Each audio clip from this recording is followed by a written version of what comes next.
Bonjour mes amis, partie 44, libérez-vous du chagrin. Libérez-vous du chagrin. Ce qui est bien, c'est qu'avec les parties, on pourra après revenir en fait en fonction de ce qu'on vit et puis lire juste ces petits chapitres qui nous correspondent au moment de nos émotions. Je vous ai déjà dit que j'ai gravi Angel Mountain pour la dernière fois le lendemain du jour où Ronnie Leng est mort alors qu'il était en train de gagner un match de tennis à Saint-Tropez le 14 août 1989. Si ma mémoire est bonne, mais je ne sais. Je n'ai pas pris le temps de presser un point du méridien splénique pour vérifier. Ironie du sort, c'était l'anniversaire de Jeb et nous étions à la campagne, buvant du champagne à la santé de Jeb et à la mémoire de Ronnie. Si vous vous posez la question depuis un petit moment, je vous rappelle que Jeb est une femme. Ah, j'avais pensé que c'était un homme, moi, de mon côté. Au milieu de ces bulles de champagne, des larmes que l'on essuyait et des nez que l'on mouchait, je me souviens avoir été pris d'un fou rire nerveux qui a failli m'étouffer. En janvier 1996, un autre vieil ami et mentor, Frank Kramer, est mort. C'est Frank qui, méticuleusement, m'a appris comment respirer pour gérer les peines et les désarrois de la vie. Jusqu'à ce qu'il apparaisse et disparaisse, comme toute chose finit par disparaître si vous respirez suffisamment longtemps. Et le processus de deuil s'est réamorcé. J'ai eu un nouvel accès de rire nerveux entre deux sanglots. Le chagrin affaiblit et altère l'énergie vitale des poumons.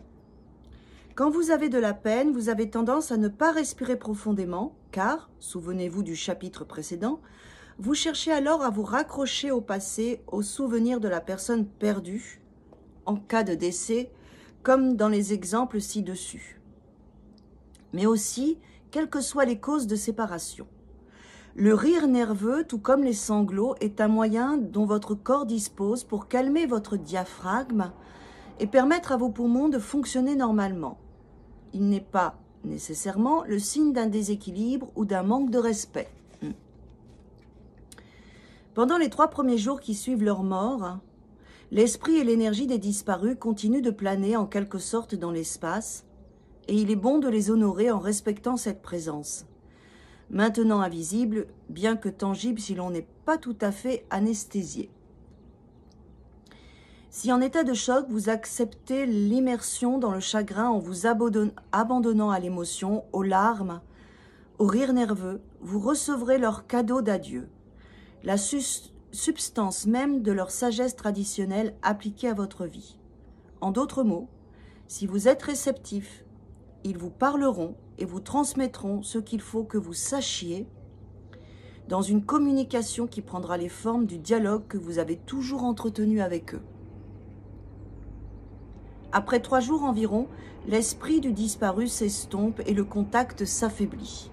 À ce stade, ne cherchez pas à vous accrocher, vous ne feriez que lester l'esprit du disparu, l'empêchant de s'élever vers sa nouvelle destinée.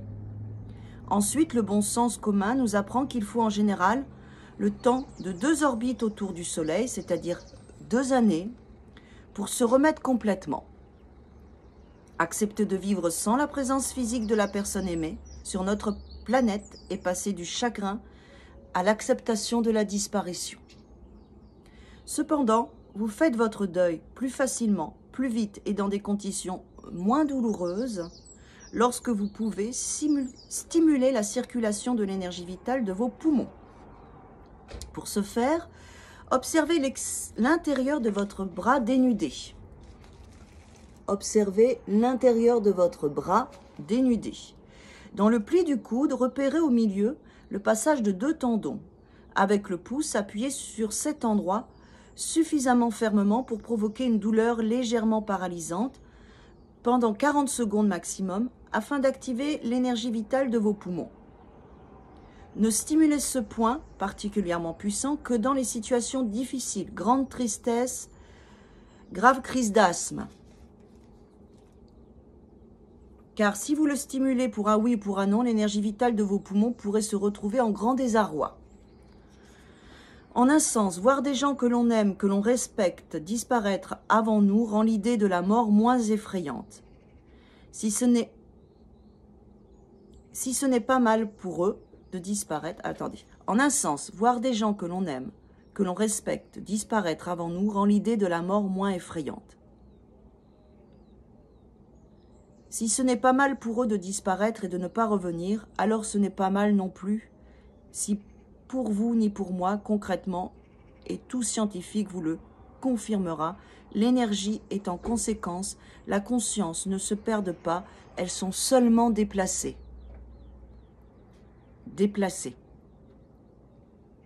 Et si vous ne les voyez plus, elles n'en existent pas moins. Pour autant, déclarez simplement.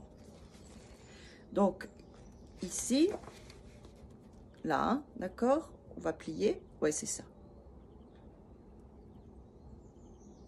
Ici, donc on plie ici. Alors, déclarez simplement.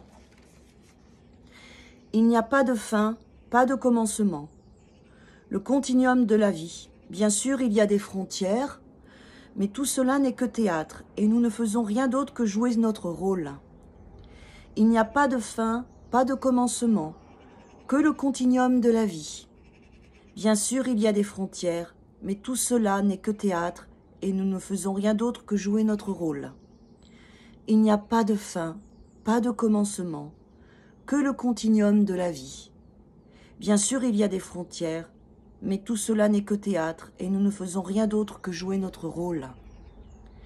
Il n'y a pas de fin, pas de commencement, que le continuum de la vie.